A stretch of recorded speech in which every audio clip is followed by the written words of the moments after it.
ಇವತ್ತಿನ ದಿವಸ ನಾವು ಶಿವನ ಮಂತ್ರವನ್ನು ನಾವು ತಿಳಿದುಕೊಳ್ಳುವಂತಹ ಪ್ರಯತ್ನ ಮಾಡೋಣ. ಬಹುಶಃ ಎಲ್ಲರೂ ಹೇಳುವಂತಹ ಈ ಮಂತ್ರ ಯಾವುದು? ತ್ರಯಂಬಕಂ ಯಜಾಮಹೇ ಸುಗಂಧಿಂ ಪುಷ್ಟಿವರ್ಧನಂ ಉರ್ವಾರುಕಮಿವ ಬಂಧನಾನ್ ಮೃತ್ಯೋರ್ಮುಕ್ಷೀಯಮಾಮೃತಾತ್. ಈ ಅದ್ಭುತವಾಗಿರ್ತಕ್ಕಂತಹ ಶಿವಮಂತ್ರದ ಉಪಾಸನೆಯನ್ನು ನೀವೆಲ್ಲರೂ ಕೂಡ ಮಾಡ್ತೇವೆ. ಆದರೆ ನಿಜವಾಗಿಯೂ ಈ ಶಿವಮಂತ್ರದ ಅರ್ಥ ಏನು? ಯಾವ ರೀತಿಯಾಗಿ ಆ ಪರಶಿವನನ್ನು ಇದು ನಮಗೆ ಅನುಗ್ರಹ ಮಾಡುತ್ತದೆ? ಅದಕ್ಕೆ ಶಿವನ ಅನುಗ್ರಹ ನಮಗೆ ಬಹಳ ಮುಖ್ಯ. ಶಿವ ಅಂತನೋ ಶಬ್ದಕ್ಕೆ ಮಂಗಳ ಅಂತ ಅರ್ಥ. ಆ ಪರಮ ಮಂಗಳಕರನಾಗಿರ್ತಕ್ಕಂತಹ ಶಿವನ ಅನುಗ್ರಹ ಪ್ರತಿಯೊಬ್ಬ ಮನುಷ್ಯನಿಗೂ ಕೂಡ ಬೇಕು. ಯಾಕೆ ಅಂತ ಪ್ರಶ್ನೆ ಮಾಡಿಕೊಂಡ್ರೆ, ಮನಸ್ಸು ಎಲ್ಲದಕ್ಕೂ ಕಾರಣವಾಗ್ತದೆ. ಇಂತಹ ಮನಸ್ಸಿಗೆ ಅಭಿಮಾನಿಯಾಗಿದ್ದುಕೊಂಡಂಥವರು ರುದ್ರದೇವರು. ಸೊ ಇಂತಹ ಶಿವನ ಆರಾಧನೆಯನ್ನು ಮಾಡ್ತಿರ್ಬೇಕಾದ್ರೆ ಈ ಮಂತ್ರಾರ್ಥವನ್ನು ನಾವು ವಿಶೇಷವಾಗಿ ಪಠಣ ಮಾಡ್ತೇವೆ. ಏನಂತ ಮಂತ್ರಾರ್ಥ? ತ್ರಯಂಬಕಂ ಯಜಾಮಹೆ ಸುಗಂಧಿಂ ಪುಷ್ಟಿವರ್ಧನಂ ಉರ್ವಾರುಕಮಿವ ಬಂಧನಾನ್ ಮೃತ್ಯೋರ್ಮುಕ್ಷೀಯಮಾಮೃತ. ಈ ಮಂತ್ರದಲ್ಲಿ ಒಂದು ಕಾಯಿಪಲ್ಯದ ವರ್ಣನೆಯನ್ನು ಮಾಡ್ತಾರೆ. ಆ ವರ್ಣನೆ ಮಾಡ್ತಿರ್ಬೇಕಾದ್ರೆ ಹೇಳ್ತಾರೆ, ಏನಂತ ಹೇಳ್ತಾರೆ ಅಂತಂದ್ರೆ, ನಮ್ಮ ಜೀವನ ಹೆಂಗಾಗ್ಬಿಟ್ಟದ ಅಂತಂತಂದ್ರೆ ಸೌತೆಕಾಯಿ ಯಾವ ರೀತಿಯಾಗಿ ಬಳ್ಳಿಗೆ ಅಂದ್ಕೊಂಡಿರ್ತದ ಹಂಗೆ ನಮ್ಮ ಸಂಸಾರವೆಂಬ ಜಂಜಾಟದೊಳಗೆ ನೀವೆಲ್ಲರೂ ಕೂಡ ಸಿಕ್ಕಾಕೊಂಡ್ಬಿಟ್ಟಿದ್ದೇವೆ. ಇದರಿಂದ ಹೊರಗೆ ಬರಬೇಕು ಅಂತಂತಂದ್ರೆ ಅದನ್ನು ಬಿಡಿಸೇ ತೆಗಿಬೇಕು, ಹಾಗೆ ಅದನ್ನು ತೆಗಿಲಿಕ್ಕೆ ಸಾಧ್ಯನೇ ಇಲ್ಲ. ಸೊ ಹಾಗೆ ಉರ್ವಾರುಕ ಅಂದರೆ ಈ ಸೌತೆಕಾಯಿಯನ್ನು ಯಾವ ರೀತಿಯಾಗಿ ಬಳ್ಳೆಯಿಂದ ಕಿತ್ತಿ ತೆಗಿತೇವೆ ಅಲ್ಲಿವರೆಗೂ ಕೂಡ ಅದು ಬಳ್ಳಿಗೆ ಹೆಂಗೆ ಅಂಟ್ಕೊಂಡಿರ್ತದೆ, ಹಂಗೆ ಆ ಭಗವಂತ ಈ ಸಂಸಾರವೆಂಬ ಭವಸಾಗರದಿಂದ ನಮ್ಮನ್ನು ಕಿತ್ತಿ ತೆಗಿಬೇಕು. ಇವತ್ತಿನ ದಿವಸ ನಮಗೆ ಎಷ್ಟು ಅಟ್ಯಾಚ್ಮೆಂಟ್ಸ್ ಇವೆ ಅಂತಂತಂದ್ರೆ ನಾವು ವಿಚಾರ ಮಾಡಲಿಕ್ಕೂ ಸಾಧ್ಯ ಇಲ್ಲ. ನಾವು ಹೇಳು ಮುಂದಾಗ ಹೇಳಿಬಿಡ್ತೇವೆ, ಏನಿಲ್ಲಪ್ಪ ಒಂದು ಮಗ ಹಡ್ದೇನಿ, ಆ ಮಗನದೊಂದು ಮದುವೆ ಆಗಿಬಿಟ್ರೆ ಸಾಕು. ಮಗಳು ಹಡ್ದೇನಿ, ಮಗಳದೊಂದು ಮದುವೆ ಆಗಿಬಿಟ್ರೆ ಸಾಕು. ಆಕೆಗೊಂದು ಕೂಸು ಇಟ್ಬಿಟ್ರೆ ಸಾಕು. ಅಳಿಯಂದ್ರಿಗೆ ಒಂದೇನೋ ಆಸ್ತಿ ಮಾಡಿಬಿಟ್ರೆ ಸಾಕು. ಹಿಂಗೆ ಒಂದಾದ್ಮೇಲೆ ಆ ಭಾರಗಳು ಜವಾಬ್ದಾರಿಗಳು ಬೆಳ್ಕೋತನ ಹೋಗ್ತವೆ. ಸೊ ಹಿಂಗೆ ಆ ಜವಾಬ್ದಾರಿಗಳು ಬೆಳ್ಕೋತ ಹೊಂಟಾಗ ಮನುಷ್ಯನಿಗೆ ಗೊತ್ತಾಗ್ತದೆ ಜೀವನದೊಳಗೆ ನಾವು ಹೆಂಗಿದ್ದೇವೆ ಅಂತಂತಂದ್ರೆ ಆ ಬಳ್ಳಿಗೆ ಅಂಟ್ಕೊಂಡಂತಹ ಸೌತಿಕಾಯಿ ಇದ್ದಂಗೆ ಇದ್ದೇವೆ.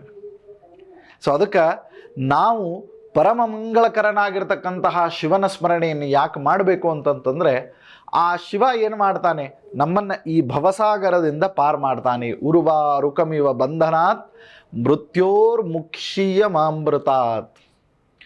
ಜೀವನದೊಳಗೆ ನಾವು ಯಾಕೆ ಮುಂದೆ ಬರ್ಲಿಕ್ಕೆ ಆಗಂಗಿಲ್ಲ ಅಂತಂದ್ರೆ ನಮಗೆ ಕಾನ್ಸಂಟ್ರೇಷನ್ ಇಲ್ಲ. ಸೊ ಕಾನ್ಸಂಟ್ರೇಷನ್ ಇಲ್ಲದೇ ಇರತಕ್ಕಂತಹ ಕಾರಣದಿಂದ ನಮಗೆ ಜೀವನದೊಳಗೆ ಮುಂದೆ ಬರಲಿಕ್ಕೆ ಸಾಧ್ಯ ಆಗೋದಿಲ್ಲ. ಹಿಂದೆ ಒಂದು ಯಾವುದೋ ಕೆಲಸ ಮಾಡಿರ್ತೇವೆ, ಆದರೆ ಅದಕ್ಕೊಂದು ಕಂಟಿನ್ಯೂಟಿ ಅಂತ ಅನ್ನೋದು ಬೇಕು.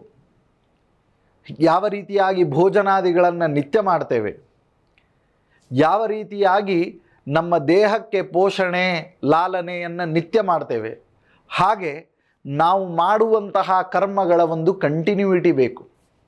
ಸೊ ಈ ಕರ್ಮಗಳ ಕಂಟಿನ್ಯೂಟಿ ಬೇಕು ಅಂತಂತಂದರೆ ಅದಕ್ಕೆ ಶಿವನ ಅನುಗ್ರಹ ನಮಗಿರಬೇಕು. ಅದಕ್ಕೆ ಪರಮ ಮಂಗಳಕರನಾಗಿರ್ತಕ್ಕಂತಹ ಶಿವನ ಮಂತ್ರವನ್ನು ಧ್ಯಾನಾಸಕ್ತರಾಗಿ ನಾವು ಪ್ರಾರ್ಥನೆಯನ್ನು ಮಾಡಿಕೊಂಡಾಗ, ಅದಕ್ಕೆ ಓಂ ನಮಃ ಶಿವಾಯ ಅಂತನ್ನುವಂತಹ ಪಂಚಾಕ್ಷರಿ ಮಂತ್ರ ಬಹಳ ಅದ್ಭುತವಾದದ್ದು. ಯಾಕೆ ಈ ಮಾತು ಹೇಳಿಕತ್ತೇನೆ ಅಂತಂದ್ರೆ, ಶಿವನ ಸ್ಮರಣೆ, ಅವನ ಚಿಂತನೆ, ಅವನನ್ನು ಕುರಿತು ನಾವು ಮಾಡುವಂತಹ ಧ್ಯಾನ ಮನನ ನಿಧಿಧ್ಯಾಸನಗಳು ನಮಗೆ ಒಂದು ಕಾನ್ಸಂಟ್ರೇಷನನ್ನು ಜೀವನದಲ್ಲಿ ಕೊಡ್ತದೆ. ನಾವು ಈ ಕಾನ್ಸಂಟ್ರೇಷನನ್ನು ಏಕಾಗ್ರತೆಯನ್ನು ಪಡೆದುಕೊಂಡು ನಾವೇನು ಮಾಡಬಹುದು ಅಂತ ಪ್ರಶ್ನೆ ಮಾಡಿಕೊಂಡ್ರೆ, ನಾವು ನಮ್ಮ ವರ್ಕ್ ಲೋಡನ್ನು ನಾವು ಅಲ್ಲಿ ಕಾನ್ಸಂಟ್ರೇಟ್ ಮಾಡಬೇಕು. ಸೊ ಆ ವರ್ಕ್ ಲೋಡನ್ನು ನಾವು ಸರಿಯಾಗಿ ಕಾನ್ಸಂಟ್ರೇಟ್ ಮಾಡಿಬಿಟ್ವಿ ಅಂತಂತಂದರೆ ನಮಗೆ ಯಶಸ್ಸು ಕಟ್ಟಿಟ್ಟಂತಹ ಬುತ್ತಿ. ಸೊ ಅದಕ್ಕೆ ದಾಸರು ಕೂಡ ಹೇಳ್ತಾರೆ, ಏನು? ತೈಲಧಾರೆಯಂತೆ ಮನಸ್ಸು ಕೊಡೋ ಹರಿಯಲ್ಲಿ ಶಂಭೋ ಕೈಲಾಸವಾಸ ಗೌರೀಶ ಈಶಾ.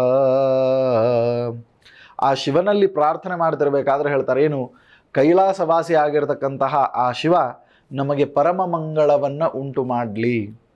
ಅದರಲ್ಲಿಯೂ ಕೂಡ ವಿಶೇಷವಾಗಿ ನಮಗೆ ಆ ಭಗವಂತ ಏನನ್ನು ಅನುಗ್ರಹ ಮಾಡಲಿ ಅಂತಂತಂದ್ರೆ, ತೈಲಧಾರೆಯಂತೆ ಮನಸ್ಸು ಕೊಡೋ ಹರಿಯಲ್ಲಿ ಶಂಭೋ. ಸೊ ಹೀಗೆ ತೈಲಧಾರೆಯಲ್ಲಿ ಮನಸ್ಸು ಕೊಡೋ ಹರಿಯಲ್ಲಿ ಶಂಭೋ ಅಂಥೇಳಿ ಪ್ರಾರ್ಥನೆಯನ್ನು ಮಾಡಿ ಶಿವನನ್ನು ನಾವು ಕೇಳಿಕೊಳ್ಳುವಂಥದ್ದೇನು ಅಂತಂತಂದ್ರೆ, ಉರ್ವಾ ರುಕಮಿವ ಬಂಧನಾನ್ ಮೃತ್ಯೋರ್ಮುಕ್ಷೀಯಮಾಮೃತಾತ್. ಎಲ್ಲಿ ತನಕ ನೀನು ಬಿಡಿಸುವುದಿಲ್ಲ ಅಲ್ಲಿ ತನಕನೂ ನಾನು ಈ ಭವಬಂಧನದೊಳಗೆ ಇರ್ತೇನೆ. ಎಲ್ಲಿ ತನಕ ನೀನು ಬಿಡಿಸ್ತೀಯಾ, ನೀನು ಬಿಡಿಸ್ಲಿಕ್ಕೆ ಮನಸ್ಸು ಮಾಡ್ತೀಯಾ, ಅದಕ್ಕೆ ಒಂದು ಸುಂದರವಾದಂತಹ ಸುಭಾಷಿತ ಹೇಳ್ತೇವೆ, ನದೇವ ದಂಡಮಾದಾಯ ರಕ್ಷಂತಿ ಪಶುಪಾಲವತ ಯಂ ಹಿ ರಕ್ಷಿತುಂ ಇಚ್ಛಂತಿ ಸದ್ಬುದ್ಧ್ಯ ಯೋಜಯಂತಿ ಸ್ಮ ಅಂತ. ದೇವರ ರಕ್ಷಣೆ ಅಂತಂದರೆ ಹೇಗೆ ಅಂತಂತಂದರೆ ಸದ್ಬುದ್ಧಿಯನ್ನು ಕೊಟ್ಟು ಪ್ರೇರಣೆ ಮಾಡ್ತಾನೆ. ಸೊ ಅಂತಹ ಭಗವಂತ ನಮಗೆಲ್ಲರಿಗೂ ಕೂಡ ಸದ್ಬುದ್ಧಿಯನ್ನು ಕೊಡಲಿ. ಆ ಪರಮ ಮಂಗಳಕರನಾಗಿರ್ತಕ್ಕಂತಹ ಶಿವ ಮೃತ್ಯೋರ್ಮುಕ್ಷೀಯಮಾಮೃತಾತ್. ಸೊ ಈ ಮೃತ್ಯು ಅಂತನ್ನುವಂತಹ ಭಯದನ್ನು ದೂರ ಹಾಕಿ ಅಮೃತಮಯವಾಗಿರತಕ್ಕಂತಹ ಜೀವನವನ್ನು ಕರುಣಿಸ್ಲಿ ಅಂಥೇಳಿ ಆ ಭಗವಂತನಲ್ಲಿ ಪ್ರಾರ್ಥನೆಯನ್ನು ಮಾಡೋಣ. ಜಿ ಕನ್ನಡ ನ್ಯೂಸ್ ಈಗ ನಿಮ್ಮ ಮನೆಯಲ್ಲೇ ನೋಡಿ, ಎಲ್ಲ ಕೇಬಲ್ಗಳಲ್ಲಿ ಈಗ ಲಭ್ಯ.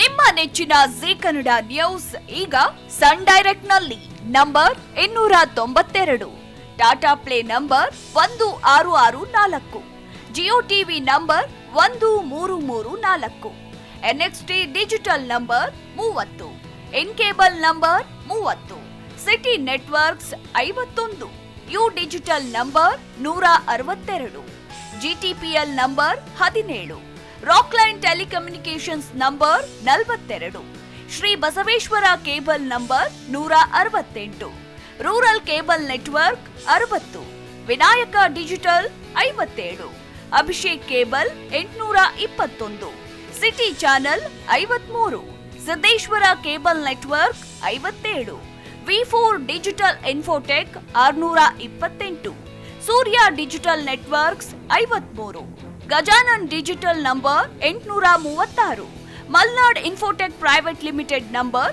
56, Metrocast number 830, Victory Digital number 167ರಲ್ಲಿ ನೋಡಿ ಆನಂದಿಸಿ.